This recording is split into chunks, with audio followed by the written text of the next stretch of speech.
Hello my dear students. So today we will start the new topic 7.2 center of mass. Ready? Pay attention. So this one is a very small concept and a little bit important also. Suppose I have an object और वो object के अंदर दो ही particle है, एक है m1 और एक है m2. ठीक है, तो ये जो इतना बड़ा ऑब्जेक्ट है, ये ऑब्जेक्ट का सेंटर ऑफ मास कहाँ पे होगा ये मुझे फाइंड करना है. I need to find where is my centre of mass. ठीक है, तो सेंटर ऑफ मास कितने डिस्टेंस पे है वो फाइंड करना है. तो कहाँ से कितने डिस्टेंस पे. So in short in this theory we will find distance of centre of mass from origin. हम क्या करेंगे, ओरिजिन से वो डिस्टेंस देखेंगे. So for that I need to define the origin first. Suppose this is my y axis and this is my x axis. So obviously this point O is my origin. Let's say कि origin से पहला particle जो है वो x1 distance पे है, origin से दूसरा पार्टिकल जो है वो x2 डिस्टेंस पे है. ठीक है, अब मुझे ये फाइंड करना है कि सेंटर ऑफ मास कहां होगा. ठीक है, जनरली सेंटर ऑफ मास दो पॉइंट ऑब्जेक्ट्स के बीच में समवेयर एल्स ओवर हियर होगा. ठीक है, इसे हम बोलेंगे, ये सेंटर ऑफ मास को हम डिनोट करूंगा मैं पॉइंट सी से. किससे डिनोट करूंगा, पॉइंट सी से. सपोज ओरिजिन से ये सेंटर ऑफ मास का डिस्टेंस है capital X. I hope you all are able to understand the distances. मेरे पास दो पार्टिकल का बना हुआ एक ऑब्जेक्ट है.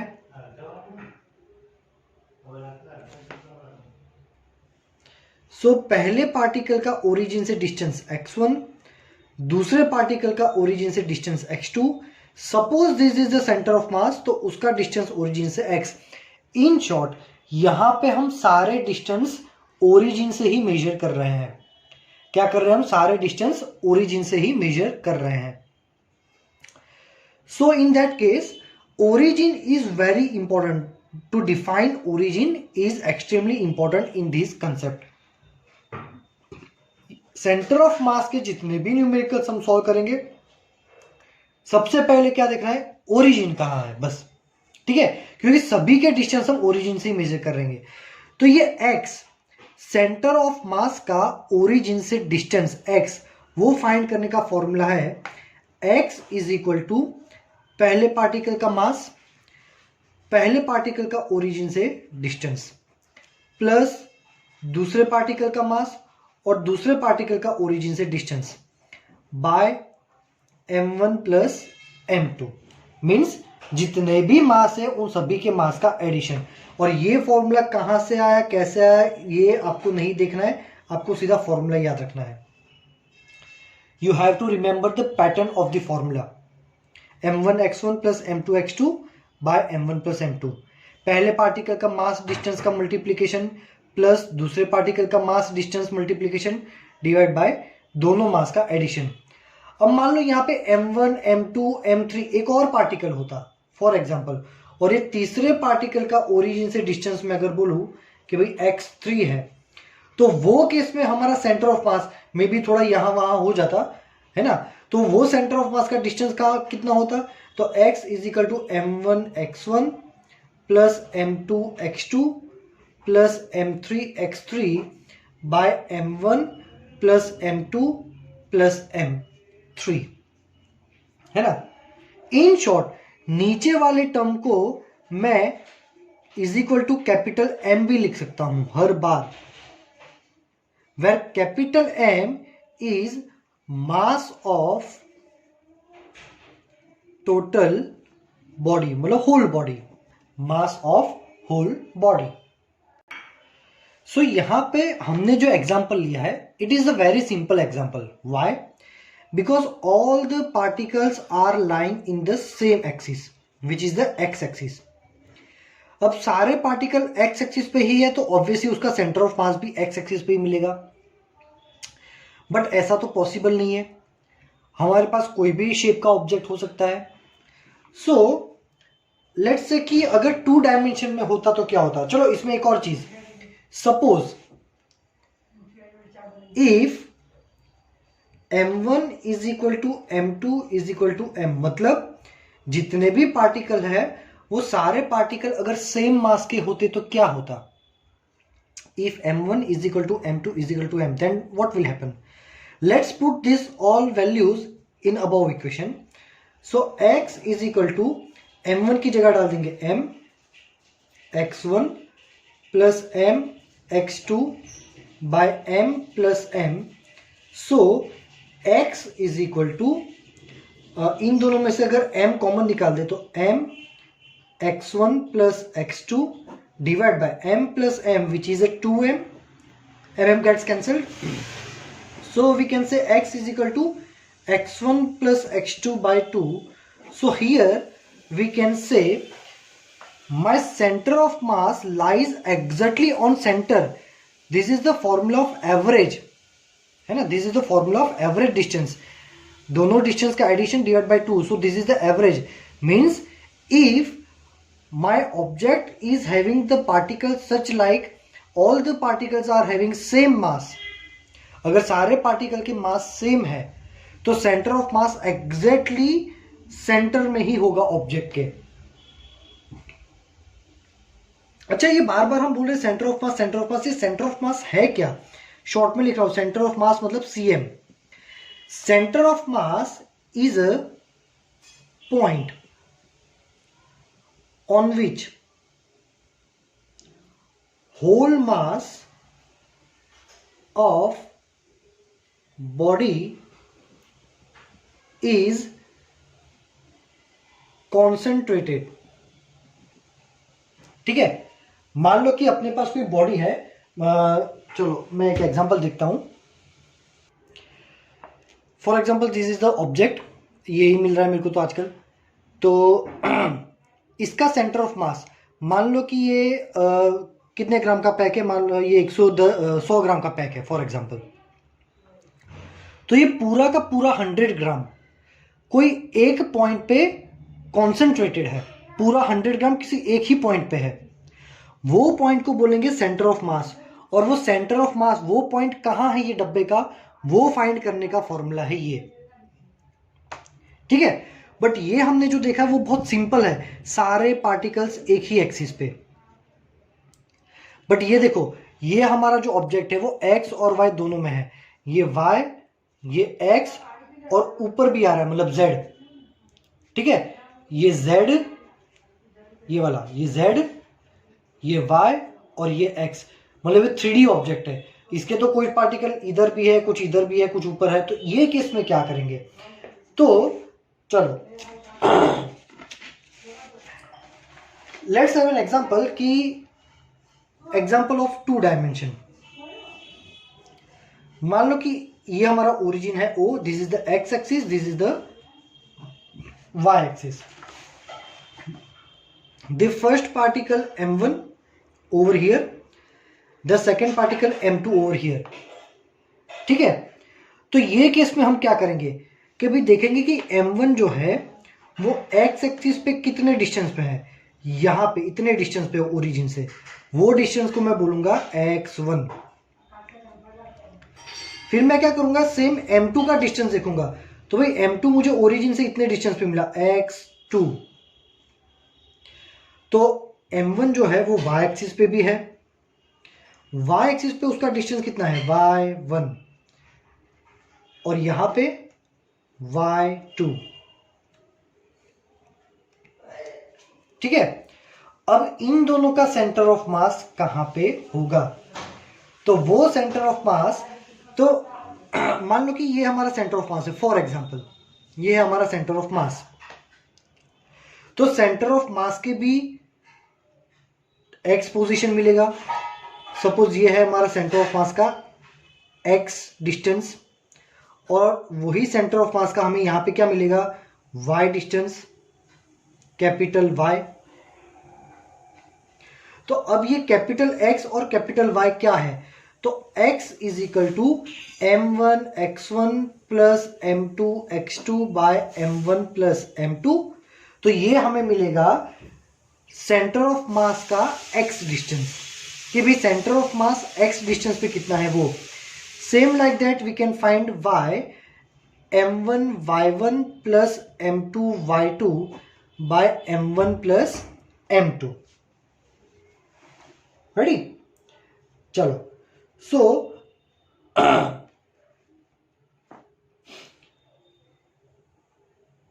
ये हमें मिल गया सेंटर ऑफ मास का x पोजीशन, ये मिल गया हमें सेंटर ऑफ मास का y पोजीशन, है ना। तो फाइनली ये इंडिविजुअल भी हो गया कि भाई x एक्सिस पे इतने डिस्टेंस पे है, y एक्सिस पे इतने डिस्टेंस पे है। मर्ज करके लिखना हो तो सेंटर ऑफ मास का final distance r is equal to x axis पे जो है वो विद डायरेक्शन, और y एक्सिस पे जो है वो विथ j डायरेक्शन। ये सिर्फ नोटेशन है, तुमको अगर ये समझ में आ गया तो भी न्यूमेरिकल तो सॉल्व हो जाएंगे। जैसे जैसे न्यूमेरिकल्स करेंगे ना आपको समझ में आ जाएगा, ठीक है। So what can we write? ये इक्वेशन को अगर शॉर्ट में लिखना है तो कैसे लिख सकते हैं भाई? x क्या है? समेशन ऑफ mi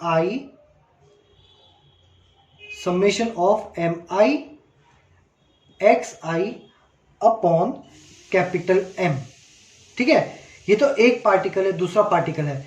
वैसे 1 2 3 4 5 6 बहुत सारे हो तो सब तो क्या करने का, सभी का मल्टीप्लीकेशन। यहां पे i क्यों लिखा है? क्योंकि यहां पे मैं लिखूंगा कि i है 1 to लेके n तक, ठीक है।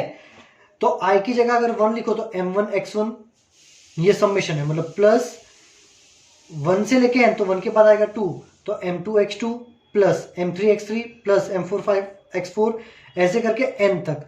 ये हो गया जनरलाइज फॉर्मूला।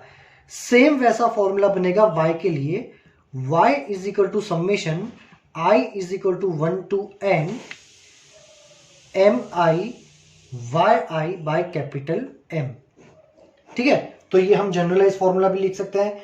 ये जनरलाइज फॉर्मूला तुम्हारे टेक्स्ट बुक में है इक्वेशन 7.4a, ये है इक्वेशन 7.4b।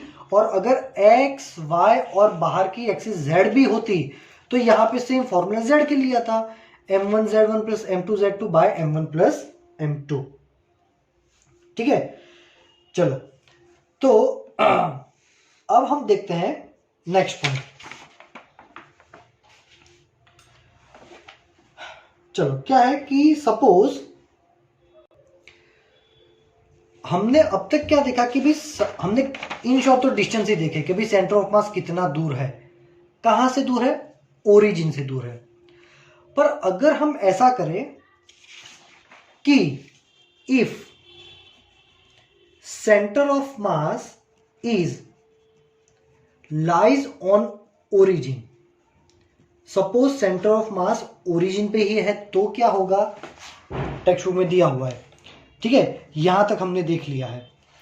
यहां पे दिया है if the origin of the frame of reference is chosen with the same of centre of मास, मतलब ओरिजिन जो है उसको हम एग्जैक्टली सेंटर ऑफ मास पे ही रख देंगे तो क्या होगा? हमने अब तक क्या देखा है कि भाई सेंटर ऑफ मास का ओरिजिन से डिस्टेंस कितना है वो हमने देखा है। सेंटर ऑफ मास ये है और ओरिजिन ये है, तो हम ये देख सकते हैं कि सेंटर ऑफ मास ओरिजिन से कितने डिस्टेंस पे है।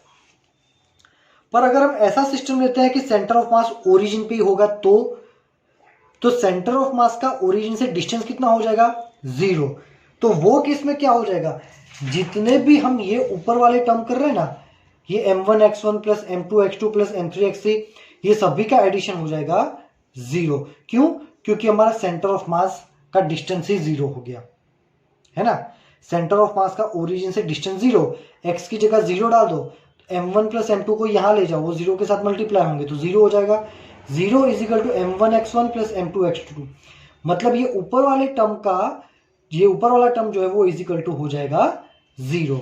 मीन्स वो केस में हम क्या लिखेंगे, summation mi ri is equal to 0 where i is equal to 1 to n। ठीक है, तो ये ऐसा होगा कि सेंटर ऑफ मास अगर ओरिजिन पे होगा तो ये हो जाएगा, ये स्टेप आएगा। अब हम तो यहां पे क्या कर रहे हैं कि भाई एक दो पार्टिकल का एग्जांपल लेके हमने ये सॉल्व किया है, बट हमारे पास जो भी ऑब्जेक्ट है, जैसे कि ये छोटा सा डब्बा है, फिर भी अगर इसका सेंटर ऑफ मास कोई फाइंड करने को बोले तो कॉम्प्लिकेटेड हो जाएगा। रीजन, इतने सारे पार्टिकल्स हैं, तो क्या हर एक का m1x1 plus m2x2 plus m3x3 ये सब करने बैठोगे तो पागल हो जाओगे, बहुत बड़ा फॉर्मूला बनेगा। इसलिए इन जनरल जो भी पार्टिकल्स, जो भी ऑब्जेक्ट है, उसको कैसे सॉल्व करेंगे। ठीक है, तो यहां पे लिखा हुआ है, देखो, a rigid body such as a metre stick और a fly wheel is a system of closely packed particles. Generally कोई भी रिजिड ऑब्जेक्ट होता है उसमें पार्टिकल्स बहुत क्लोज होते हैं। तो जितने भी इक्वेशन ये सारे प्रूव किए, these are applicable for a rigid body. The number of particle in such a body is so large that it is impossible to carry out the summation over individual particles in this equation। इतने सारे number of particles है तो हर एक का m1x1 m2x2 m3x3 ये सब possible नहीं है।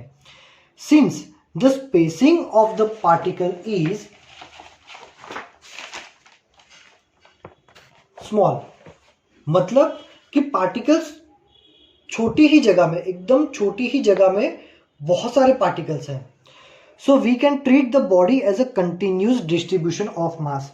तो कोई भी रिजिड बॉडी है उसको हम बोल सकते हैं कि उसमें कंटिन्यूस डिस्ट्रीब्यूट हुआ है मास, मतलब मास यहाँ पर भी है, यहाँ पर भी है, यहाँ पर भी है, यहाँ पर भी।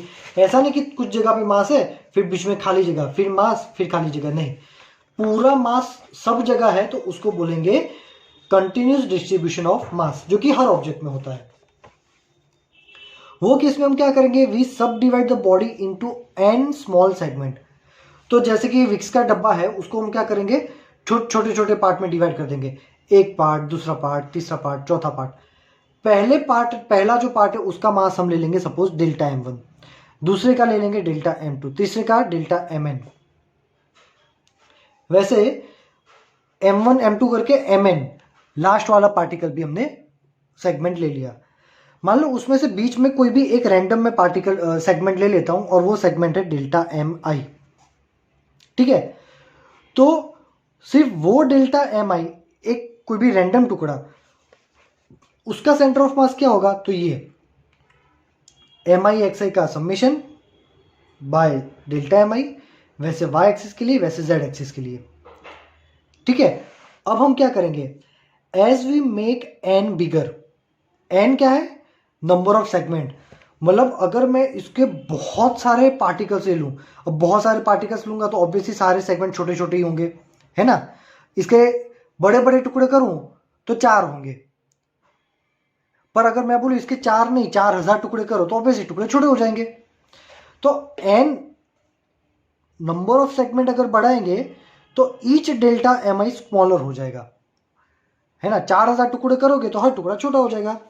तो वो केस में this expression become exact. In that case we denote the sum is given by integration. तो जितना भी ये समेशन डेल्टा mi है उसको हम लिखेंगे इंटीग्रेशन dm। ठीक है, ये टर्म को क्या लिखेंगे, इंटीग्रेशन dm। तो समेशन डेल्टा m xi को क्या लिखेंगे, अब ये टर्म समेशन डेल्टा mi को क्या लिखा, इंटीग्रेशन dm, और ये बाकी का जो x बचा वो ये है, तो इसको हम लिखेंगे इंटीग्रेशन y dm, इसको लिखेंगे इंटीग्रेशन z dm। तो ये पूरा फॉर्मूला क्या हो जाएगा कि भाई x is equal to summation delta mi xi को क्या लिखेंगे, इंटीग्रेशन x dm, तो ऊपर वाले की जगह x dm, और ये क्या है, टोटल मास। तो अब फॉर्मूला हो जाएगा, टोटल मास को बाहर ले लो तो 1/m, और इसकी जगह पे क्या लिखा था, इंटीग्रेशन x dm। वैसे y क्या हो जाएगा, 1/m integration y dm। z क्या हो जाएगा 1/m इंटीग्रेशन ZDM। ये तीनों फॉर्मूला को ऐसे भी लिख सकते हैं। ये इजी मेथड है इस टाइप के ऑब्जेक्ट का सेंटर ऑफ मास फाइंड करने के लिए। ठीक है, चलो अब वापिस अगर ये भी बॉडी में ऐसे सिलेक्ट करता हूं कि इसका सेंटर ऑफ मास और ओरिजिन दोनों एक ही पॉइंट पे होंगे, तो सेंटर ऑफ मास का ओरिजिन से डिस्टेंस नहीं मिलेगा। वो केस में integration X dm, integration Y dm, integration Z dm zero हो जाएगा। क्यों? क्योंकि मैंने बोला था कि अगर दोनों सेम पॉइंट पे है तो ऊपर वाला जो टर्म है वो जीरो हो जाता है। हमारे ऊपर वाले टर्म को हमने क्या बना दिया है, इंटीग्रेशन एक्स डीएम, तो वो केस में ये तीनों हो जाएंगे जीरो। ठीक है, तो उसको प्रूव करने के लिए यहां पे कुछ एग्जांपल्स दिए हैं, जैसे कि ये छोटा सा रॉड। तो वो क्या बोल रहे हैं कि भी मान लो कि भी ये एक रॉड है पतला सा, है ना, तो ये उसका ओरिजिन है। मान लो कि इसका सेंटर ऑफ मास भी यहीं पर है। अब वो केस में अब ये रॉड इतना पतला है कि मान लो कि वो एक्स एक्सिस पे ही है, तो उसमें सिर्फ यही फॉर्मूला लगेगा, इंटीग्रेशन एक्स डीएम। तो इसमें ये डीएम जो है टुकड़ा, एक टुकड़ा यहां पे होगा जो कि ओरिजिन से प्लस एक्स डिस्टेंस पे है, तो एक टुकड़ा यहां पर भी होगा जो ओरिजिन से माइनस एक्स डिस्टेंस पे है। तो एक प्लस एक्स है, एक माइनस एक्स है, इंटीग्रेशन में दोनों को ऐड करोगे प्लस एक्स और माइनस एक्स, तो टोटल क्या हो जाएगा जीरो। वो आपको दिया हुआ है यहां पे सब कुछ, है ना, कि one element dm is at plus X and the other element of same mass located at minus X. तो ये जो इंटीग्रल है, hence integral X dm itself becomes zero. तो ये एक एग्जांपल दिया है कि क्यों सेंटर ऑफ मास ओरिजिन पे होता है तो ये इंटीग्रेशन जीरो क्यों होते हैं, उसका रीजन बताया है। ठीक है, सेम इसी तरह से हम कोई भी ऑब्जेक्ट हो, परफेक्ट ऑब्जेक्ट, जैसे कि देखो the same symmetry argument will apply to homogeneous ring, disc, sphere or even thick rods of circular or rectangular cross section। इतने सारे हर यूनिफॉर्म शेप के लिए हम ये अप्लाई कर सकते हैं। For all such bodies you will realise that for every element dm at point X Y Z, अगर कोई dm portion X Y Z पे है तो सेम मास हमें minus X minus Y minus Z पे भी मिलेगा। ठीक है, as a result the integral all r becomes zero. This means that for all the above bodies their center of mass coincide with the geometric centers। ठीक है, तो हर uniform जो object होता है, ये इसका शेप जैसे कि यूनिफॉर्म है, खैर ये बीच में से कटा हुआ है ये, तो ये यूनिफॉर्म नहीं कह सकते, पर अगर इसकी बात करो सिर्फ इतना डब्बा ये वाला सिर्फ इतना, तो यूनिफॉर्म है ना। यूनिफॉर्म ऑब्जेक्ट जो भी होंगे उनमें यही होता है, centre of mass exactly origin पे होता है। ठीक है, और if the centre of mass is at origin तो ये सारे इंटीग्रल जीरो हो जाएंगे। ठीक है, चलो तो यहां पे सेंटर ऑफ मास का कंसेप्ट कंप्लीट होता है। एक छोटा सा न्यूमेरिकल है, वो न्यूमेरिकल हम देख लेते हैं। 7.1 थोड़ा बड़ा है, तो हम क्या करेंगे कि भाई 7.2 देख लेंगे। ठीक है भाई, 7.2 क्या है, find the centre of mass of a triangular lamina. हमारे पास एक ट्रायंगल है, कौन सा ट्रायंगल है, एल एम और एन। ठीक है, चलो तो मैं ड्रॉ करता हूं।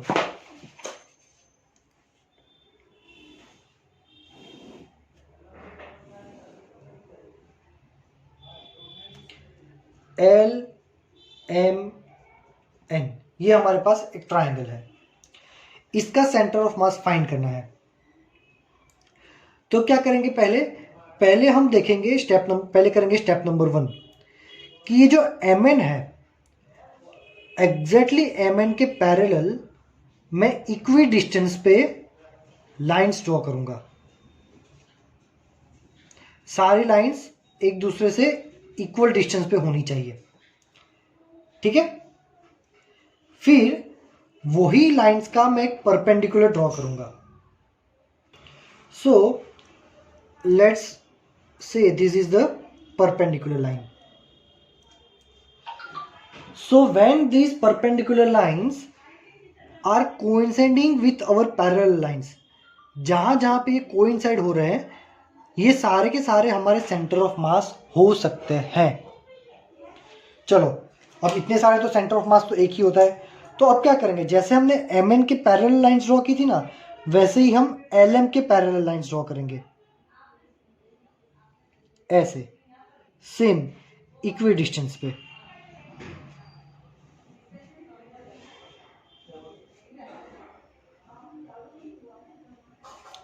ठीक है, अब एम एन के पैरेलल लाइंस ड्रॉ कर ली. अब क्या करेंगे, अब वही एम एन के सॉरी ये एल एम के पैरेलल लाइंस ड्रॉ की है. एल एम के पैरेलल जो हमने लाइंस ड्रॉ की है, वही एल एम के परपेंडिकुलर एक सेंटर में से लाइन ड्रॉ करेंगे. परपेंडिकुलर जो है वो यहां से एन से स्टार्ट होगा,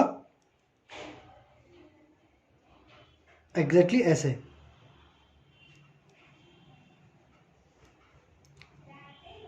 ठीक है, तो जहां जहां पर भी ये कोइंसाइड हो रहे हैं, वो सारे हमारे सेंटर ऑफ मास हो सकते हैं.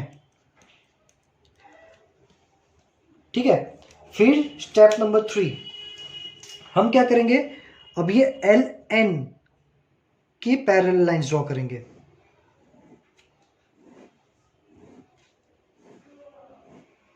इक्वी डिस्टेंस पे, और अब इन लाइन का हम ड्रॉ करेंगे परपेंडिकुलर, जो कि एम से स्टार्ट होगा. एक ऐसा पॉइंट मिलेगा, जैसे कि इसके भी बहुत सारे सेंटर ऑफ मास हो सकते हैं, बट तीनों के जो पैरेलल परपेंडिकुलर है वो एक पॉइंट पे मर्ज होंगे. यही पॉइंट हमारा होगा सेंटर ऑफ मास. ठीक है, ये क्या हो गया, हमारा centre of mass. That means कि हमारे केस में ये सेंटर ऑफ मास जो है वो एग्जैक्टली हमारे सेंट्रोइड पे ही है. ठीक है, एक चीज याद रखना कि अगर तुम्हारा ऑब्जेक्ट यूनिफॉर्म है, for uniform objects centre of mass always lies in the centre. जैसे अगर ट्राइंगल अच्छा परफेक्ट है तो उसका centre of mass exactly centre पे ही होगा. अगर मेरे पास ये स्क्वायर प्लेट है पूरी अंदर से भरी हुई यूनिफॉर्म, तो उसका सेंटर ऑफ मास कहाँ होगा, एग्जैक्टली सेंटर पे. तो ये इंपॉर्टेंट पॉइंट है, याद रखना है. कुछ पॉइंट्स ऐसे होंगे जो टेक्स्ट बुक में नहीं होंगे, but for the NEET it will be useful. Next very important point, it is not necessary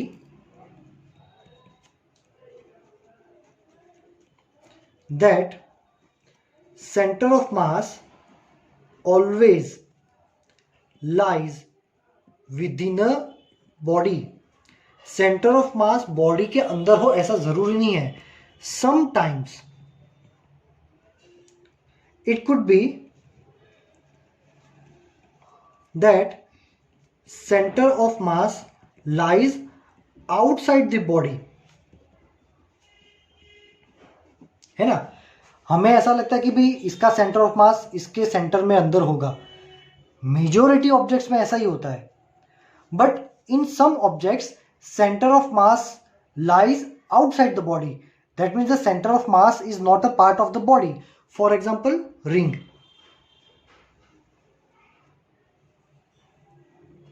Suppose this is the ring, this type of ring, ये इस टाइप की ring. So if the ring is proper, ये तो uniform shape की नहीं, यहां से ऊपर है. If the ring is having proper shape, ठीक है, तो हमने अभी पहला रूल क्या बताया, for uniform object centre of mass always lies in the centre. तो रिंग का सेंटर क्या होता है, ये. So this is the centre of mass which is the outside of the object. Object तो यही है, तो ये ऑब्जेक्ट का पार्ट नहीं है. So in that case we can say the centre of mass lies outside the object, and yes this is the true. ठीक है, तो तो आज के लेक्चर में यहीं तक रखते हैं। नेक्स्ट लेक्चर में हम देखेंगे example number 7.1 and 7.3 which is important. ठीक है, if you are having any doubt you can ask me in the message section. Thank you very much my dear students.